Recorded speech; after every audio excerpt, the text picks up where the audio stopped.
کو مت پکارو کسی مدد کے لیے سوائے اللہ. وَأَنَّ الْمَسَاجِدَ لِلَّهِ فَلَا تَدْعُوا مَعَ اللَّهِ أَحَدًا.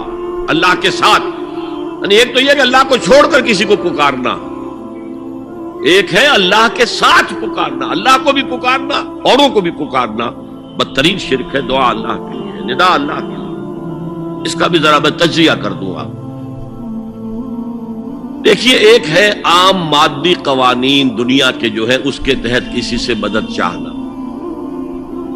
بھائی ذرا مجھے پانی پلا دینا، یہ بھی آپ نے مدد چاہیے ہے نا.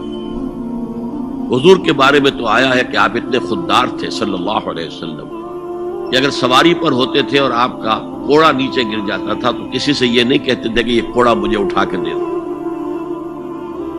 بلکہ خود سواری سے اتر کر کوڑا اٹھاتے تھے. تو یہ جو قانون مادی ہے اس کے تحت مدد مانگنا کوئی بری بات نہیں ہے، کوئی غلط بات نہیں. ماورائی اعتبار سے، غیبی اعتبار سے کسی سے مدد مانگنا کسے باشد کوئی ہو، شرک فی الدعاء. ان المساجد للہ فلا تدعوا مع اللہ احدا. ایک ہے استعارتن اقبال کہتا ہے ہمالا اے فصیل کشور ہندوستان. تو یہ خطاب بالکل ایک استعارہ سا ہے.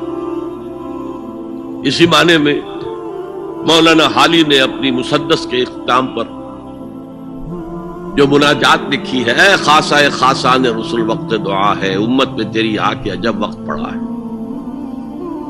وہ دی جو بڑی شان سے نکلا تھا وطن سے، پردیس میں وہ آج غریب الغربا ہے. تو اس معنی میں اس لفظ استعمال ہو جائے تو اس پر بہت زیادہ الرجک بھی نہیں ہونا چاہیے. لیکن غیبی طور پر کسی کے بارے میں یہ عقیدہ رکھ کر کہ وہ میری مشکل کشائی کر سکتا ہے، حاجت روائی کر سکتا ہے، میری مدد کر سکتا ہے، یہ شرک ہے اور اس کے شرک ہونے میں کوئی شک نہیں. ان المساجد للہ فلا تدعوا مع اللہ احد. اب دیکھیے ہمارے یہ فرشتے یہاں بیٹھے ہیں نا، ہم کہہ سکتے ہیں ذرا بھائی میرا یہ کام کر دینا؟ نہیں کہہ سکتے. جبرائیل کو پکار سکتے ہیں، اے جبرائیل ذرا میرا یہ کام کر دینا؟ نہیں. وہ عالم غیب کی شے ہے. کسی ولی اللہ کی روح کو پکار کر کہنا کہ میری یہ مشکل دور کر دے، نہیں. اللہ سے کہے، اللہ کو پکارے، اللہ جس کے ذریعے سے چاہے آپ کی ضرورت پوری کر دے. اس ضمن میں کہوں گا کہ شاہ ولی اللہ دہلوی نے ایک بات کہی ہے، اگرچہ مجھے اس کی کوئی دلیل اپنے طور پر انڈیپینڈنٹلی کتاب و سنت میں نہیں ملی ہے، لیکن شاہ صاحب کا ایک مقام مرتبہ ہے جو میری نگاہ میں بہت بلند ہے.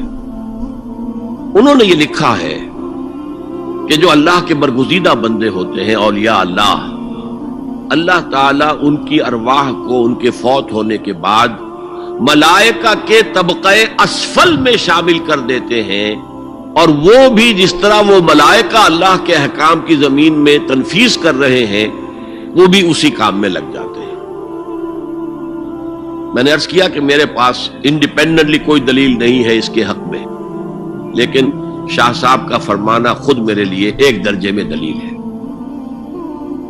لیکن یہاں ایک تو یہ نوٹ کرنے کا، ملائکہ کا طبقہ اسفل، ملائکہ کا سب سے نچلا طبقہ، اور اللہ کے حکم کی تنفیذ کرتے تو فرشتے کر رہے ہیں، وہ بھی ہوں. ہمیں اس سے کیا غرض ہے؟ ہم نہ فرشتے کو پکار سکتے ہیں اور نہ کسی ولی اللہ کو پکار سکتے. پکارو اللہ کو. قال ربکم ادعونی استجب لکم ان الذین یستکبرون عن عبادتی سیدخلون جہنم داخرین. تمہارا رب کہتا ہے مجھے پکارو، مجھ سے مانگو، میں تمہیں دوں گا، تمہاری دعا سنوں گا، قبول کروں گا. اور جو بربنائے تکبر مجھ سے نہیں مانگتے وہ جہنم میں داخل ہوں گے، ذلیل و خوار ہوں گے. حضور نے ایک بات مجھے متن یاد نہیں ہے، بہت پیاری فرمائی. دیکھو انسانوں سے تم مانگتے ہو کچھ تو ایک دفعہ تو اس کے ماتھے پر، تیوری پر بل پڑ ہی جاتا، یہ کیوں میرے سامنے ہاتھ سوال کیا، کیوں مجھے سے مانگ رہا ہے، چلیے بعد میں کچھ وہ دے ہی دے. ناگوار گزرتا ہے. ارے اس سے مانگو جو کہتا ہے کہ مجھ سے مانگو اور میں دوں گا. وہ نہ مانگنے پہ ناراض ہے، اس سے نہیں مانگتے.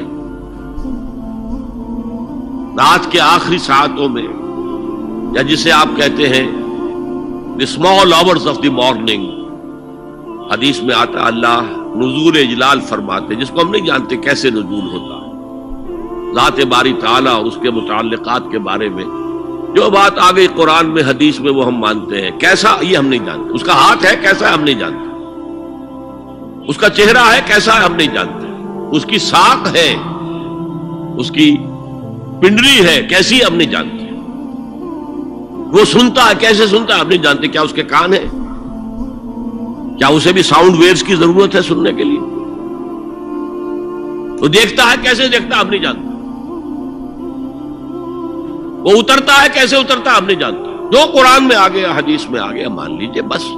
باقی یہ متشابہات میں سے ہے، اس کی کھود کرید میں پڑو گے تو فتنے میں مبتلا ہو جاؤ گے. ابتغاء الفتنۃ وابتغاء تاویلہ. لہذا حدیث میں آتا ہے کہ رات کے آخری ساعتوں میں اللہ سمائے دنیا تک نزول فرماتے ہیں اور پھر ندا لگتی ہے حل من سائل فاعطیہ، ہے کوئی سوال کرنے والا مانگنے والا کہ میں اسے دوں. حل من مستغفر فاغفر لہ، ہے کوئی گناہوں کی معافی چاہنے والا کہ میں اسے معاف کر دوں. ہم انٹا غفیل سو رہے ہیں. ہم تو مائل بکرم ہے، کوئی سائل ہی نہیں. راہ دکھلائیں کسے؟ رہنما منزل ہی نہیں. راہ کسے دکھا؟